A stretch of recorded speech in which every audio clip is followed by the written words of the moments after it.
اعوذ باللہ من الشیطان الرجیم بسم اللہ الرحمن الرحیم۔ صحابہ نے یہ بھی بتایا حضور کے چلنے کا انداز کیسا تھا۔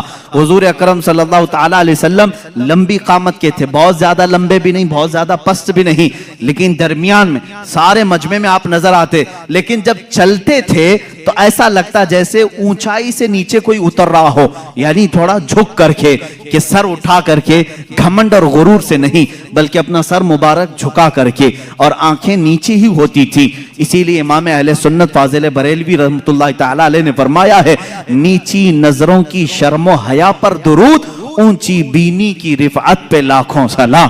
حضور نیچے نگاہیں رکھ کر کے چلتے تھے۔ یہ ساری چیزیں جس نے اپنی آنکھوں میں بسا لیا، میرے آقا کا حلیہ میں نے تمہیں دکھا دیا۔ حضور دکھتے کیسے تھے؟ امید ہے آج سوگے تو وہ جلوہ نظر آ جائے گا۔ میرے رب کی ذات سے یقین ہے ہم دیکھیں گے میرے آقا کو، تصور کی نظر میں ہی صحیح، خیالات کی نگاہوں میں ہی صحیح۔ اس لیے کہ خالد بن ولید رضی اللہ تعالیٰ عنہ کے زمانے میں ایک واقعہ ایسا پیش آیا تھا، ایک قلعے کا انہوں نے محاصرہ کیا تھا، عیسائیوں کا قلعہ تھا، فتح نہیں ہو رہا تھا، عیسائی بھی لڑنے میں ماہر تھے، صحابہ یہاں جوان صحابہ تھے۔ عیسائیوں نے اندر بیٹھ کر کے ایک مشورہ کیا، ان سے لڑتے نہیں، ان کو ایک کام کریں، دھوکہ دیتے ہیں۔ عیسائیوں نے کیا مشورہ کیا؟ 3 دن کا ٹائم لے لو اور ان سے کہو بازار سے گزرتے ہوئے آؤ۔ عیسائیوں نے اپنے پادری سے پوچھا کیا کریں گے؟ پادری نے کہا شہر کی جتنی خوبصورت لڑکیاں ہیں اور مال و دولت سب لے آؤ، راستے میں بچھا دو، ننگی لڑکیوں کو کھڑا کرو، اس لیے کہ خالد بن ولید کے ساتھ جتنے آئے سب جوان ہیں، سب نوجوان ہیں۔ توجہ چاہتا ہوں جوانوں، جن کی نظریں اتنی ہلکی ہیں کہ ہر حسینہ کی طرف نکل جائیں، اٹھ جائیں، یہ مومن کی شان نہیں۔ ہر چمکتی ہوئی چیز کو دیکھ لے، ہر رنگت والی کو دیکھ لے، یہ مومن کی شان نہیں۔ اب خالد بن ولید کی جو فوج تھی، ان کا جو لشکر تھا وہ جوانوں سے بھرا تھا۔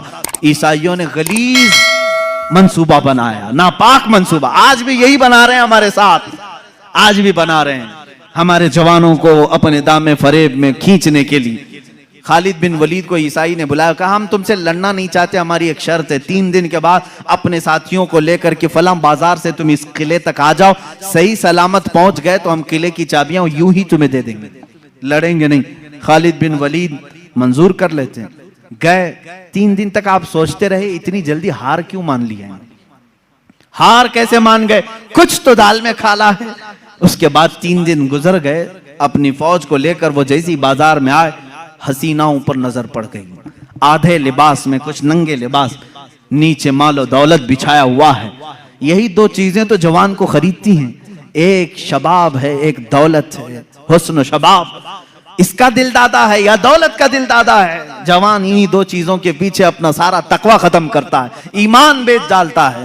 لیکن وہ خالد بن ولید کے جو جوان تھے رک گئے، جہاں تھے وہیں قدم رک گئے۔ حضرت خالد بن ولید نے پلٹ کر کے کہا، اے جوانوں آج تمہارے امتحان کا دن ہے۔ جہاد کے میدان میں نہیں کہا امتحان کا دن، کہا یہاں امتحان کا دن ہے۔ لڑائیوں میں تو وہ ماہر تھے، کسی تلوار سے خوف کھانے والے نہیں، لیکن یہ حسن و جمال کی تلواریں اگر کہیں کاٹ ڈالیں تو بھیانک نتیجہ آ سکتا ہے۔ خالد بن ولید نے کہا اگر آج تمہارا کسی کا بھی قدم ڈگمگایا، قیامت تک آنے والی امت تم پر لعنت بھیجے گی، اور اگر سنبھل کر چلے آنے والی نسلیں تم پر رحمتوں کے پھول برسائے گی۔ پوچھا ان جوانوں نے ہمیں کیا کرنا چاہیے؟ خالد بن ولید نے کہا کچھ بھی مت کرو، اپنے نبی کی سنت پر عمل کرو۔ کہا کون سی سنت پر؟ کہا کیا تم نہیں جانتے میرے مصطفیٰ صلی اللہ علیہ وسلم جب بازار میں چلتے تھے تو اپنی نظریں نیچی کر کے چلتے تھے؟ بس اس سنت پر عمل کر کے چلو، ادھر ادھر نظر نہیں کرنا۔ بازار میں گزرنے کی یہ سنت ہے جوانوں، ہر ایک کو تاکنا تاڑنا یہ مومن کی شان نہیں۔ اسی لیے میرے آقا نے فرمایا بازار میں سب سے پہلے منافق داخل ہوتا ہے اور سب سے آخر میں منافق آتا ہے، پورا وقت وہ بازار میں دیتا ہے۔ مومن تھوڑی دیر کے لیے جاتا ہے، اپنا کام کر کے واپس آ جاتا ہے۔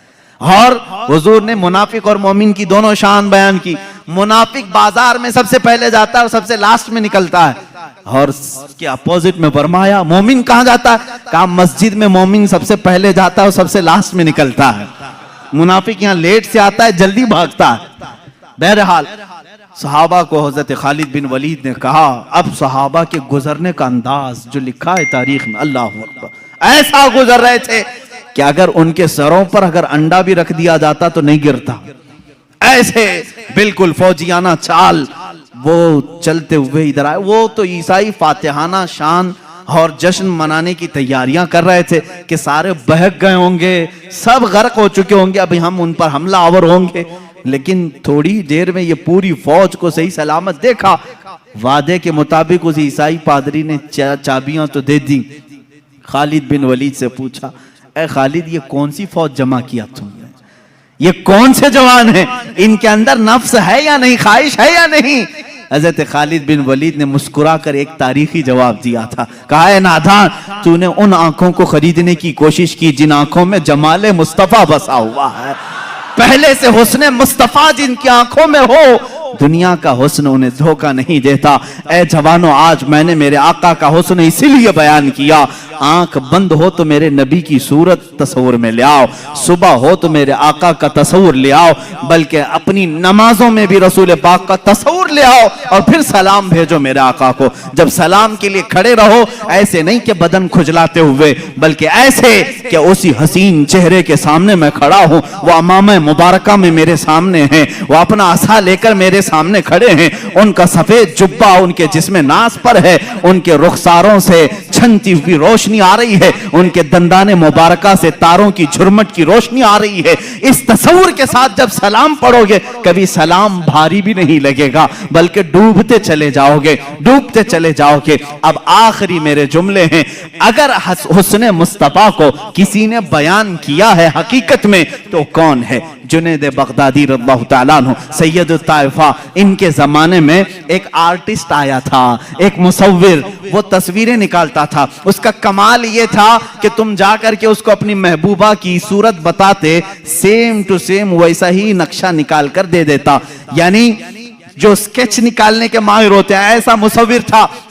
لوگوں کی بھیڑ اس کے پاس لگی تھی, اپنی اپنی. یہ کیمرے کا زمانہ نہیں تھا کہ محبوبہ کی فوٹو لے لیں اور موبائل میں رکھ کر دیکھتے رہیں. کسی مصور سے کھنچوانا ہی تھا, جا کر کے اس کے خد و خال بیان کرتے اور وہ بنا کر کے دیتا. جب یہ بات مشہور ہوئی, حضرت جنید بغدادی رضی اللہ تعالیٰ عنہ بھی پہنچ گئے. یہ وقت کے ولی کامل سید الطائفہ قطار میں کھڑے ہو گئے. لوگ اپنی محبوباؤں کی تصویر نکال رہے تھے.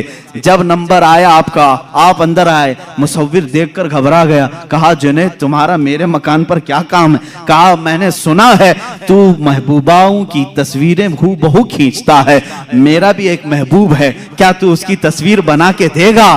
میرا ایک محبوب ہے. اس نے کہا بتاؤ کیسا کیسا ہے تمہارا محبوب؟ خد و خال, حلیہ, قامت, سارا چہرہ, سارے ناز بتاؤ, میں نکال کر دیتا ہوں.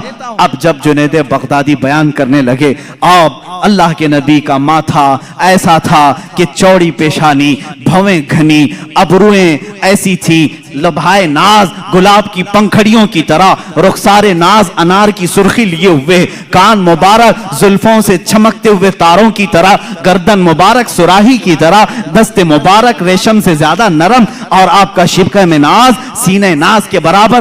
مصور کہا خاموش ہو جاؤ, خاموش ہو جاؤ. جنید یہ تصویر میرے پاس پہلے سے بنی بنائی رکھی ہے. جنید نے کہا تو آرڈر لیتا ہے, 8 دن بعد بنا کے دیتا ہے, میرے محبوب کی تصویر تیرے پاس پہلے سے کیسے ہے؟ کہا در حقیقت بات یہ ہے جس سے تم محبت کرتے اس سے میں بھی محبت کرتا ہوں, اس کی تصویر میرے پاس ہے. جنید بغدادی نے کہا اچھا لاؤ لاؤ تصویر ہم دونوں دیکھتے ہیں, دونوں سامنے دیکھتے ہیں. وہ مصور, وہ آرٹسٹ اپنے گھر میں اندر گیا اور جا کر کے قرآن مقدسہ لے کر کے آیا اور کہا اے جنید کیا یہ تیرے اور میرے محبوب کی تصویر نہیں ہے؟ اس سے بہتر تصویر کون بنا سکتا ہے؟ لو قرآن کھولو اور آنکھ پلٹو, رسول کا چہرہ دیکھنا ہو پڑھو والضحیٰ واللیل اذا سجا, جب رسول کی زلفیں پڑھنی ہو پڑھو واللیل اذا سجا واللیل اذا یغشا. جب رسول پاک کے ہاتھ مبارک کو بیان کیا ہے مولا نے, کہا وما رمیت اذ رمیت